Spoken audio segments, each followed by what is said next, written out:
Bonjour et bienvenue dans la commune de Le Cambou, 550 habitants, de la bonne humeur et la fanfare pour nous accueillir.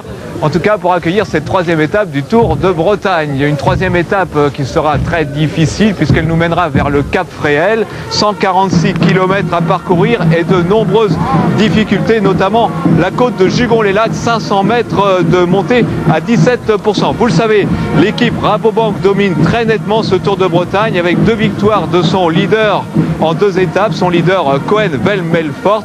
Alors, que font les autres équipes? Vont-elles aujourd'hui tenter des coups? Début de réponse avec Philippe Dalibard, le directeur sportif de l'équipe Bretagne Armor Luxe.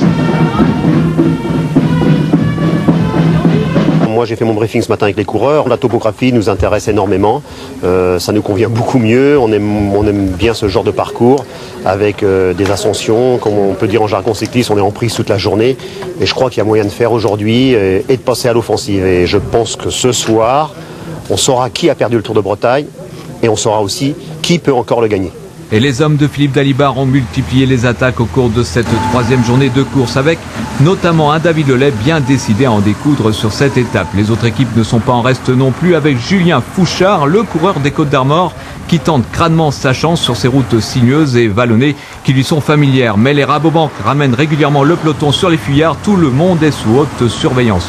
30 km de l'arrivée, 4 hommes réussissent enfin à creuser l'écart. Il y a là Antoine Dalibard, un Bretagne Armor Luxe et le fameux Lars Boom, le vainqueur de l'édition 2007. Un Lars Boom qui, après la saison de cyclocross et seulement 5 semaines d'entraînement sur route, ne laisse aucune chance à ses compagnons d'échapper.